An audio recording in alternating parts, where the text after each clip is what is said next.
Sex Talk with the Siegel Brothers is a weekly program designed to answer all your questions, including the ones you didn't even know you had, and to clarify the endless debates around the wonderful and fascinating world of sexuality. Join us for real talk about sex from two experts in the field. Richard and Larry Siegel have over 50 years of experience as sex therapists, educators, counselors, and researchers. The Siegel brothers are recognized around the world as trainers of medical and mental health professionals.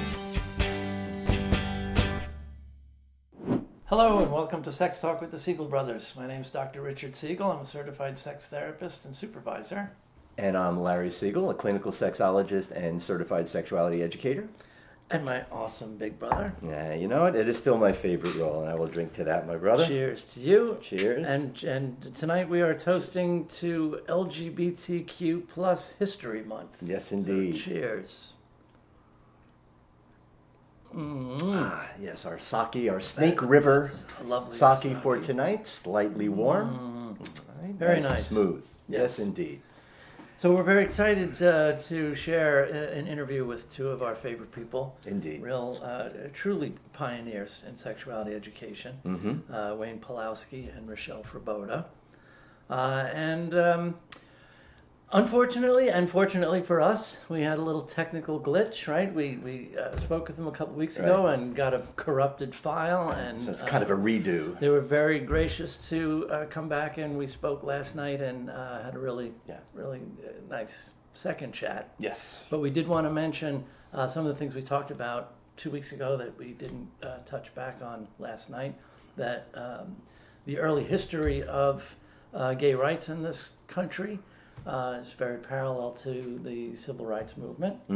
And most people are familiar with the history and consider kind of the shot heard round New York anyway, at first, of the infamous night of the Stonewall Riots. Right. The folks fighting back against police harassment at the Stonewall Bar in Greenwich Village in New York. Right. And what a lot of people don't realize with that as well, and one of the reasons why I think that was such a monumental moment, aside from the fact that it was when basically gay, lesbian, and transgender people finally said enough. Right. And really did push back. But what a lot of people don't realize is that it was probably the first real coming together of these different communities. We take for granted, since we put all these initials in one grouping, Right. but this really was, I mean, who was really leading a lot of this uprising were trans women. Particularly trans women of color. Yeah, And exactly. that's kind of the point of this History Month, right? And I think it's important that we make the point that people need to be talking about this. The same way we always talk about how more men need to talk about sexual and reproductive health instead of rolling their eyes and going, oh, women's issues, there they go again. Right. It's more heterosexual people need to talk about the importance of these history months. So it's to fight against people who want to roll their eyes and go, oh, there they go again. This one once a month, that one once a month. Everybody's got a flag. We're talking about human rights, civil rights, right? And what a month like LGBTQ plus History Month reminds us of in today's world is probably one of the top 10 buzzwords in our field and many fields over the past dozen or so years, is this very important idea of intersectionality, right? Because as important as it is for us to remember that, yes, Black Lives Matter, and in our country's history, no one dare say all lives matter because they step on the point, right? But when you consider all of these areas of intersectionality, of intersection, right? How about Black gay lives or Black trans women's lives, you know, where their bodies don't even matter, no less their lives, to way too many people in this country. People where, EMTs refuse care at the site of an accident, police refuse or join in the assault against people because they're the others. Exactly. And, and we have also, previously, and we've been talking about some of these kinds of issues, I also want to point out we have called out even the Black community on this, because this is something that more people have to ask, and more people that don't really look like us really need to be bringing this up and calling this out. That if Black Lives Matter, all Black lives have to matter to all Black people before you can even get to that point of making them matter to all the other people. And I think that starting point has not been there, and that point you're making about issues related particularly to Black trans women is something that, I mean, the treatment that so many of these people get is deplorable. Yeah. I mean, and you know, a lot of Black church communities are very conservative, and a lot of them have voiced a lot of opposition to what they see as coattailing. Say, oh, it's not the same thing. You can't say the gay rights movement is like the civil rights movement because you know they were born Black. And, you know, it comes next. Exactly. Right? We didn't choose to be Black. Right. Oh, like gays and lesbians chose to be trans people choose to be trans. Chose to be born in the wrong body. Yeah. No. So we have to all see the importance of civil rights with this deplorable Supreme Court nomination that will undoubtedly fly through next Monday. Yeah.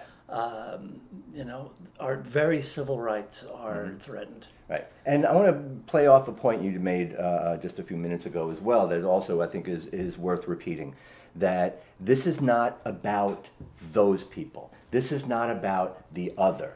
And I want every heterosexually identified person to realize that these rights are our rights too, because this really does fall under the larger umbrella of sexuality, sexual diversity, acceptance of sexuality. And, you know, the things that even heterosexuals may identify as issues for themselves will never be resolved until we can resolve these other issues as well. It is one big boat that we're all sailing in.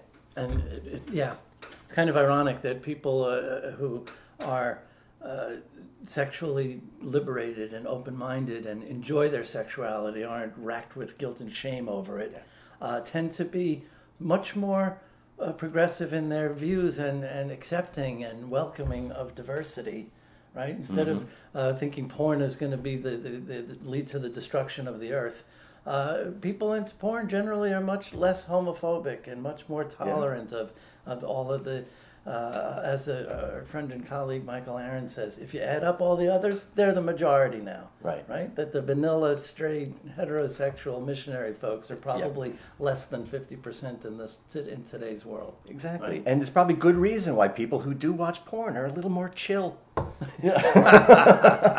There's also a National Masturbation Month. I don't remember what month it was. I wasn't paying attention to this. I must have been distracted. I didn't have my hands free. But before we introduce the wonderful interview we had the pleasure of recording last night, I did want to mention for Wayne that he talks about the important film, the remake of the Broadway production of The Boys in the Band, but we also talked about before the film called The Celluloid Closet, which is kind of a gay history of Hollywood. And even an important film he referenced called The Inheritance, that talks about even pre-Stonewall, that gay people in the 50s and early 60s were a truly invisible, completely closeted minority that didn't really have the kind of role models that, you know, as we were talking about, giving a little nod to the millennials. It still sucks, but it's a better world today for young people to be gay or questioning their orientation or transgender or non-binary or all of the letters and the acronyms, all of the colors under the rainbows. So without any further ado, here is our wonderful talk with sexuality educators Wayne Pawlowski and Richelle Frabotta, return guests on the show. And we are here with take two. We had some technical difficulties, but we're so grateful that our guests have so graciously agreed to return, and what esteemed guests they are. Yes. As we realized last time, all of our first trainer in sexuality education, the renowned Wayne Pawlowski, and our sister from another mother, Richelle Frabotta, to biggies in sexuality education nationally. Wayne's trained everybody, every sexuality educator in the country. And Richelle has taken this field in places, and her text, The Gender Revolution, is, I hope someday every sexuality education class uses it, because it teaches sex ed in ways that all the other sex ed texts never have.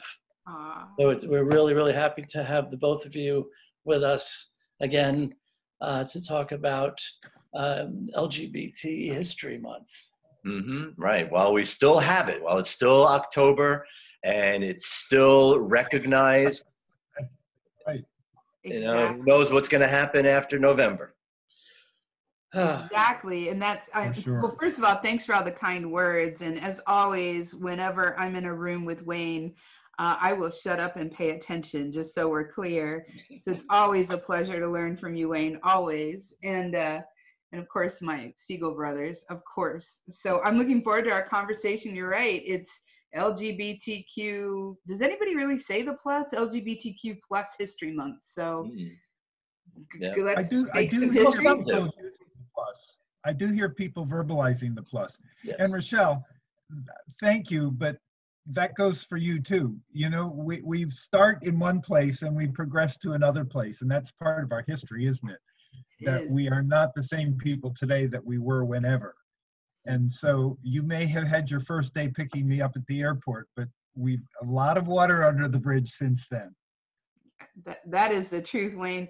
Do we dare take a moment and add up all our years collectively in sex ed? We're gonna go over 200, I'm pretty sure. So I'm just saying. Oh, I would think so, yeah. Yeah, I think so. So we don't need to do that. Okay, all right. No, because none of us are that old. But it's really good. No, it feels really good to think of the power, the brain trust, and the years put in fighting the good fight, because we know there's just too damn few of us.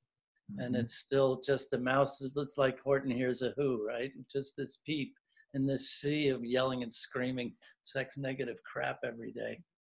Yep.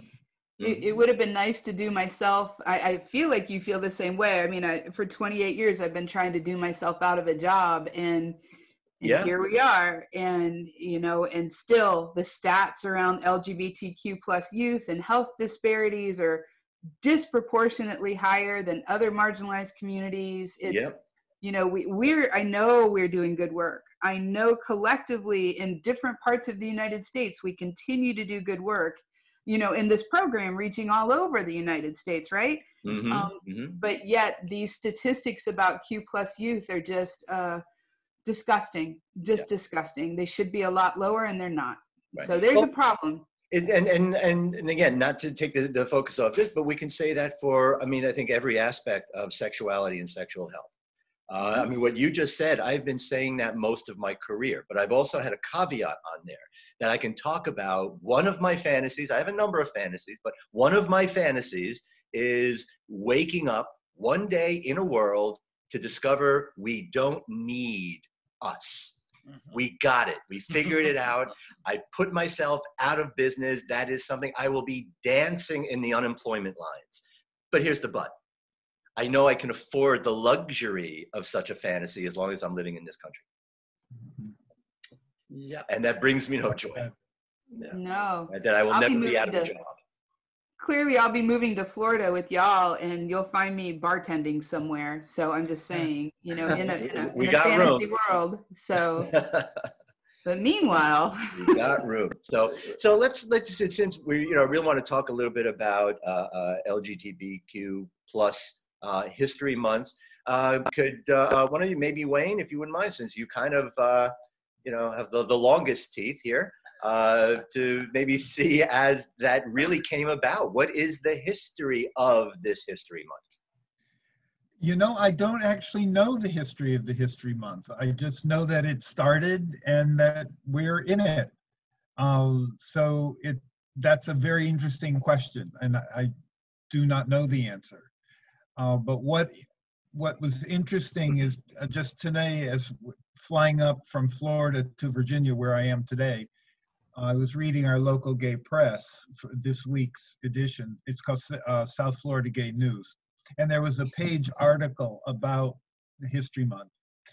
And the question is, do we still need it? And the answer was, we damn well do. Yeah. And that is largely because so much of our history is not known. But one of the things they mentioned, which I thought was really powerful, was that Netflix, in honor of this month, is showing The Boys in the Band, the movie of the Broadway cast. And my husband and I watched it, maybe 2 weeks ago. And it is such an important thing to remember that that's what the whole picture was like back then. And that was for men who knew each other. And then you add on the women, you add on the folks who never met anyone to have any kind of friendship with or relationship with. But taking that one slice of life and then comparing that to the slice of life for many of us, not all, today, it's a powerful thing. So if anyone is watching this broadcast and has access to Netflix, strongly recommend Boys in the Band. And one of the powerful things about that is the original cast, I believe, only had 4 gay men, but they were very closeted. Oh. This cast is all out, open, and successful gay men, which is just that difference alone is powerful to think about.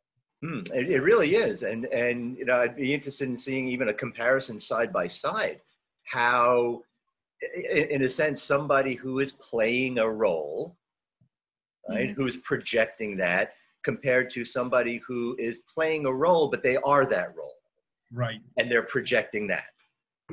And actually, as you say that, if anyone does watch it, stay through the end of the credits, because it rolls into a half-an-hour documentary with the author and the cast of this current production, where they talk about things just like that. Nice. That being all open gay men together, the different energy that brings, and the different way they can relate to the characters because of the genuineness. Nice. Glad that's been happening in Hollywood quite a bit in recent years. We're talked to push that further a bit, and yeah, it's. Richelle, there's never been anything the equivalent for women like Boys in the Band, has there? Well, no, certainly not necessarily the storyline within it, but I mean, you know, the closest thing I think might be the L Word, or the L Word revisited. I forget the secondary L Word that just came out that was definitely contemporized. And Wayne, you remind me, I just literally finished Schitt's Creek, and with the queer awareness and the queer positivity throughout all 6 seasons, and the wedding at the end, and so you got me thinking about how, you know, how I hate this phrase, I'm going to use it anyway to make my point, and then we'll have to come up with something better, but how far we've come, and yet no. And so representation in media, sure. And, you know, the L Word, I don't think it was scandalous really at all, other than, you know, the original one tried to capture lesbian plus life. But, you know, them one's some rich girls out there. That ain't all lesbian life. So yeah, so I think representation in media is a really good place to start, and maybe that does nod to why we still need an October as LGBTQ plus History Month, right? Because visibility, I think we agree, is better, but that's media. What about in real life? You know, if we other than asking about geography, if we asked high school kids or my college students, you know, can you name 5 gay American figureheads, folks who led the revolution in one way or another, you know, could they? So I'll step back now, but I'm thinking about that, right? Can they? No, I don't. No, they can't. So I don't think so either. Yeah, I don't think most people can, and I agree that, you know, there is more visibility, but it's kind of in a limited context. Right? You know, and because, like you say, oh yeah, we see this in the movies, we see this in television, we see this in movies, but what are we seeing in the classroom? What are we seeing in the institutions? What are we seeing in our everyday life?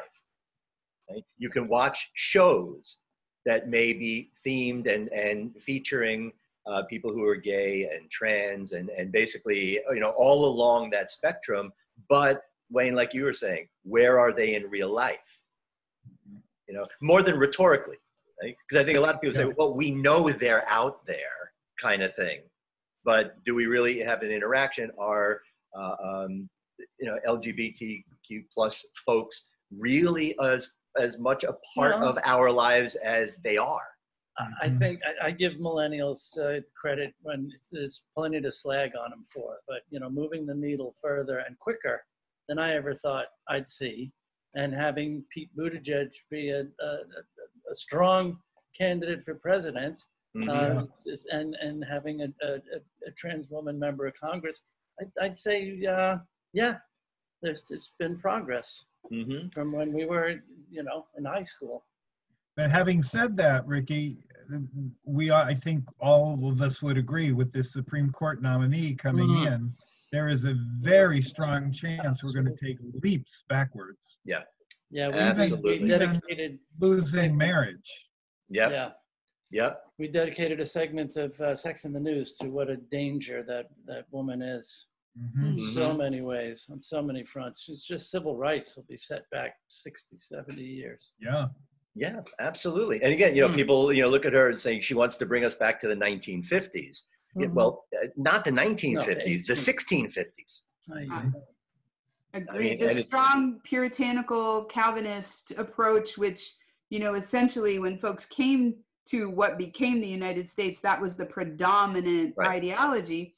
But, you know, having said that, I mean, I'm just getting a little fucking tired of it. Can we just say that? Is that okay to say? Absolutely. Yes. You know, I'm sporting some merch here. I say merch because I'm watching TikTok, and that's what the cool people say. But, I mean, that's what the kids are saying. Yeah, you can't buy this. What's on your mug? So this swag stuff, it's visible and resilient in community and self. Oh, nice. And let me tell you, so the reason why I have this mug, this shirt, is because our local county alcohol, drug abuse, mental health services board put it out there about 1.5 years ago, 2 years ago. We want to focus on LGBTQ youth in decreasing health disparities, because in Montgomery County in Ohio, we recognize that Q+ youth are dealing with disproportionately higher health issues. And so mad love, mad respect, and I've got some money, and we are doing that. We're talking with youth, and youth are informing our programming and what we're choosing to do with our time, and of course, which is all virtual, right? But also, and you know, colleagues, I've got a curriculum now that is LGBTQ included in, you know, I call it a sexuality education curriculum, and it is, but, you know, I'll tell you, the word penis isn't in there at all. So we would recognize it as sexuality because it includes effective communication. It includes, you know, identity and intersectionality. It includes how to build community, how to use your voice, how to be a citizen and participate, which I know we recognize as sexuality education. But and the point being, it sounds like shameless self-promotion. It's not. The point being is, here we are with a program specifically targeting how to decrease health disparities among this population. And yet that woman is going to be making decisions on the Supreme Court. So it almost feels like treading water, and I'm not negative. I'm pragmatic as hell, so I will keep doing the work. But man, it still feels like, you know, you said 1950s, 1650s. I don't know, man. I'm not discouraged. I'm just like, what's it gonna take? And let me just bring the house down for how many kids have to kill themselves? How many kids have to have drug and alcohol problems? How many kids have to deal with disproportionate mental health issues, not because of biochemical, but because of cultural? Right. Okay, I'm done. But I'm just. But no, I don't want to run away from that point. I was actually thinking of the same thing, because when you're talking about health disparities, we're also talking about major mental health disparities. And when you talk about the suicide rate, when you talk about the bullying, when you look at violence against trans folks, that is on a level of violence when they, it's not just finding bodies, that are dead. They're mutilated. They are attacked. There is rage associated with so much of this violence that we just don't see anywhere else. Right? And that's, and I think, we've had some of these conversations in the past as well, that, it's very easy for people like this Supreme Court, I have to say, justice is not really just a nominee. She's going to get confirmed. I don't think there's any question about that. And can we delude ourselves into thinking there's any kind of empathy, there's any kind of understanding? She doesn't acknowledge the existence of trans people. Right? I think one of the quotes I saw, she referred to a trans woman as just a physiological male. I mean, again, the setbacks and again, these disparities, how do we bridge that? To remember the intersectionality of so much of this, that when you were talking about the violence against trans people, it's particularly against Black trans women. Yeah, the worst. Not that the rest of the trans community isn't victims, but that population in and of itself is one of the top targets. Yeah, absolutely. Right. So, we've talked about a couple of things. There are certainly some things that we can talk about that we've kind of been doing right over the last couple of years. There are things that are happening. And Ricky, as you point out, there are these inroads made in getting some of these legislative and even judicial positions. But I still think we're striking out way more than we're getting on base here. So where do we still have the greatest amount of work to do?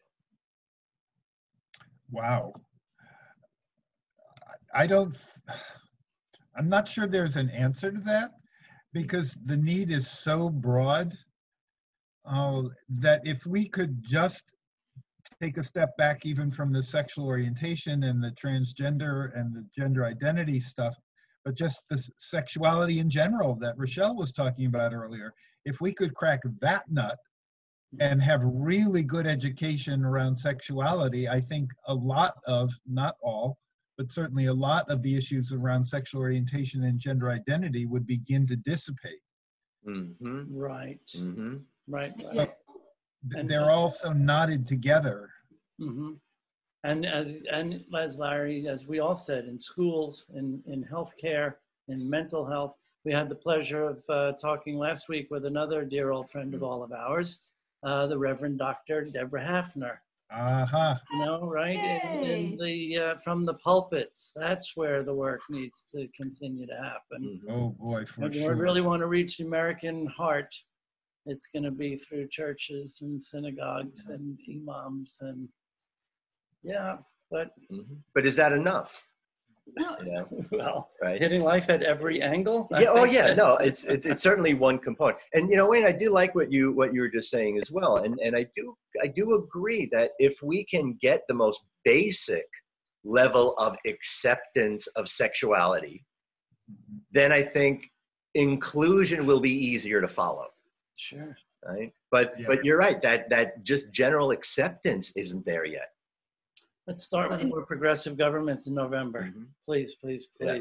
Okay. I voted. But it's also a real big paradigm shift for people themselves, because how much, how many of the walls that we run into really are that people are stuck in looking at sexuality as something we do as opposed to something we are. Right. I don't disagree with you at all on that. And having said that, when I put on my, my critical thinking hat, my critical pedagogy hat, my, queer theory, crip theory, when I go down that road of scholarship, and intersectionality is such a large part, as well as visibility, I think it's really threatening when people know themselves And that includes 9-year-olds and 12-year-olds and 16-year-olds and 20-year-olds, right? I mean, so I'm not talking about some age-old wisdom. I'm talking about where you are in your lifespan and you're able to say, I'm a good person and I take up space and that's perfectly okay for me to do. And that idea of self-advocacy, personal agency, the ability to communicate, you know, and I'm just going to take, you know, in a non-violent way, that would be my preference. Let's leave the violence out of it.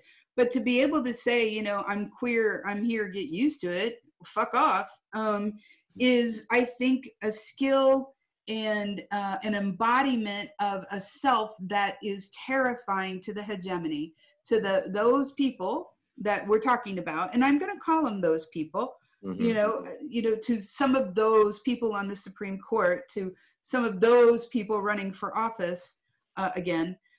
You know, the idea of somebody confident and comfortable in their own skin can be just so overwhelming to them. And I look at that. And so at the basis of sexuality, I keep coming back to that idea of affirming people where they are. You know, let's not break any laws. You know, there are clearly some things we would all agree on that are just not okay for our culture. But being gay isn't one of those things, right? By a long stretch, right? So I don't know what I think sexuality education is scary to people who like to keep themselves in power.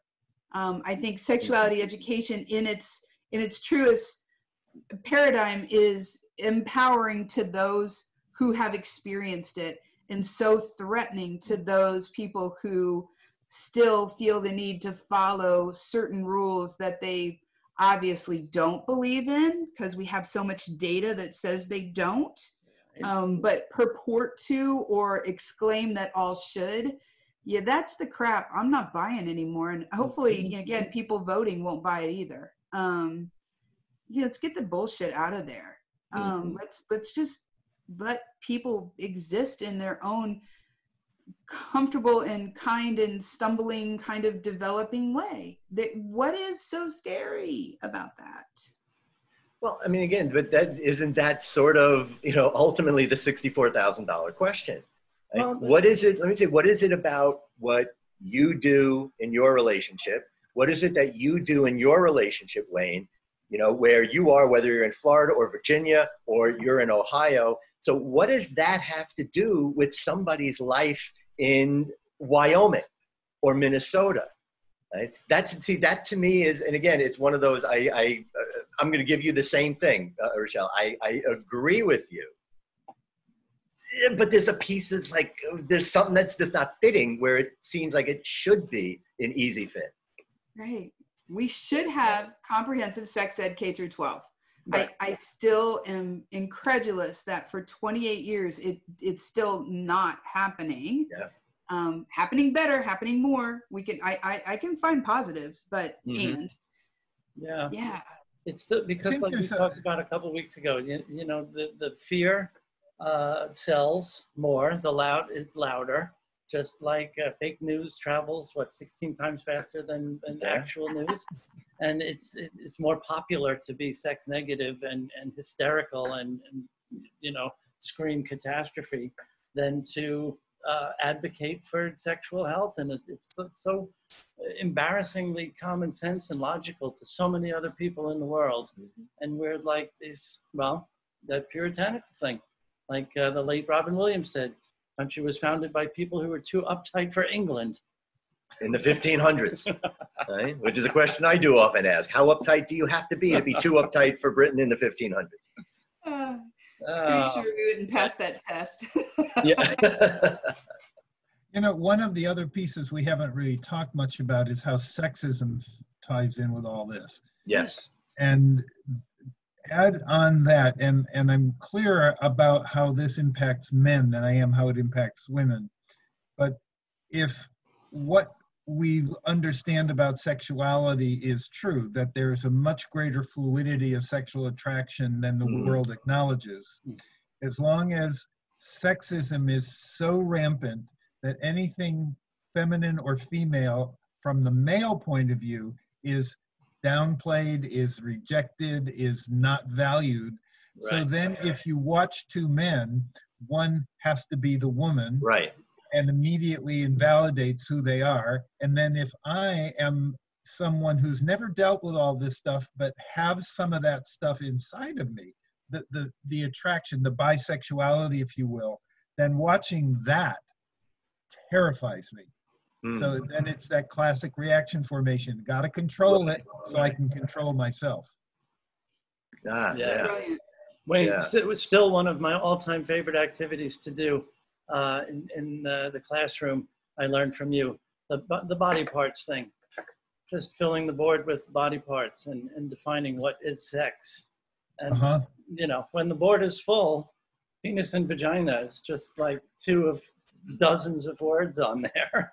Yep. Yeah, always very powerful. Yes, yeah, and I'm hearing you, Wayne, and one of my favorite memes on, I think I found it on Facebook, and I try to put it in all my PowerPoints, and you'll see like balloon letters on like an outside wall of a building in like an urban setting, and then you'll see a man, he's bearded, he has glasses, and I understand that the man who's typically featured in these memes is the author of the memes. And I forgot his name, doggone it, and I want to give credit to that. So the one that I continue to use is that straight men know what consent means when they go in a gay bar. And I hate that. I love it because duh, light bulbs, right? I mean, and yet it plays on heterosexism and phobia. It plays on, you know, that bravado of what makes a man. And so awesome. Yeah. I hate it. It works, and it still feeds that narrative that we're not supportive of. So I won't lie. I do continue to use it because it makes a very strong point. Yeah, it really does. And you know, I also want to just again echo something, Wayne, that you just said, and I think it's something we need to talk a lot more of, because it is, I think, an unspoken intersectionality. There have been a few of us that have been, you know, talking about this for a long time, but it has to go really a lot further. That one of, and we know there are many roots to homophobia, but one of those primary underlying roots in homophobia is misogyny. Yes. And we have to bring that up to the surface, because it really is. I think that connection is really, I mean, the roots of that connection go further than both of those issues individually. Yeah. Agreed. We definitely have to look at that. So we can talk to you guys for just for days, but I think we don't want to keep you any longer. I know it's been a long day. Grateful to giving us another shot. Absolutely. And as a way of maybe just sort of bringing this around to a close, I want to ask you if maybe you would have a message for parents when it comes to raising sexually healthy kids, particularly if they find out that their kids identify in a sort of non-heterosexual way. So what is your message to parents who are basically raising our saviors here, the ones that are really going to hopefully be the change in the world that we've been trying to work on for so long? Richelle, why don't you go first? Well, my first thought is birth control, and do some solid communication about what the future looks like when you birth or buy that baby. My second answer is I'm really inspired by, let me just take it full circle, Schitt's Creek. And I would say, take a look at Moira and take a look at the Eugene Levy character, Johnny Rose. And see them as imperfect parents, but parents that always had their kids back, especially the queer kid. And by kid, I mean 20-year-olds. But I think if we recognize that connection and conversation, effective communication and community is what is the fabric of building a person who can own their shit, then that's what I would ask for parents to do that work. Because I'll do that work in the classroom, but you need to do that work. And so why don't we partner together to do it? But could you please do that work? Awesome. Excellent. Excellent. What I would say is some version of, look, from a sexual identity point of view or a gender identity point of view, your kid is going to be who your kid is. You're done with that part. All you can do at this point is decide whether you want a healthy kid who is going to be able to navigate the world, or you want a kid who's going to be unhealthy, potentially committing suicide. Which do you prefer for your kid? Doesn't mean you have to like it. Doesn't mean it's going to be easy for you. It just means your job is to raise the healthiest kid you can. And the bottom line, I'll say it again, is the gender identity and the sexual identity are in place. You need to accept that and roll with the health you want your kid to have as an adult. Nice. 100. Very, very nice. This is why we love you guys so much and are Yes, so grateful indeed. for all the years that we've had you in our lives. Yeah, truly. And, thanks for being on the show again. Yeah. Can't wait to hug and kiss and lick your faces Oh, again. same I here. look forward to that day. You aren't And also, I want to also throw in something. I know a lot of plans have changed because of COVID. The pandemic has done a lot to sort of alter the course of people's lives. And Richelle, I know you had some plans in your life, but we can still say congratulations, can't we? Yes, you can say it. Yes. Yeah. Okay. Congratulations. Thank you. You and Congratulations. Yeah, thank you. We're going to hurry up and sneak in that marriage quick. Good. Good. Thank you, man. Thanks so much. You do such great work. Thank you. Right back at you both. Truly, you have helped both of us throughout, again, the courses that we have been on and the work that we've been done. You both have been so instrumental in that. So thank you, appreciation, and truly, truly much love. And so much admiration. Thanks. Back at you, guys. Back at you. Thank you so much. Again, Wayne Pawlowski and Richelle Frabotta, sexuality educators extraordinaire. Thanks for being on Sex Talk with the Siegel Brothers.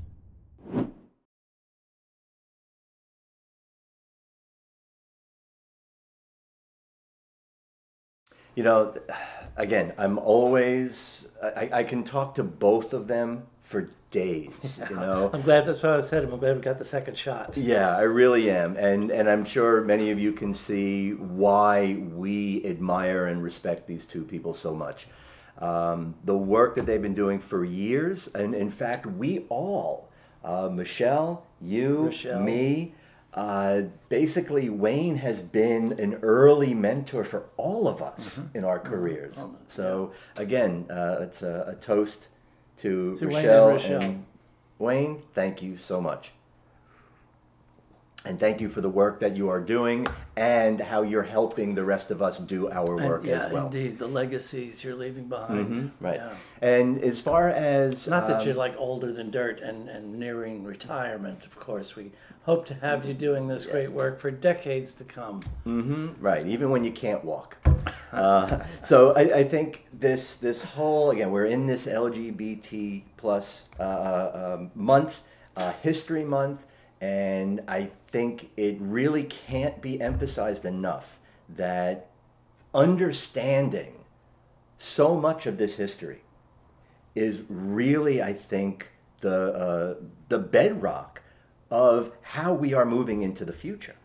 And when we see some of the changes that have taken place, in spite of how far we still have to go, but you can see that there is this sort of progression that has taken place. So, and it's an old saw. This is nothing new, that learning from our past will help define our future. But maybe this is one area where we're kind of getting that, hopefully a little bit more.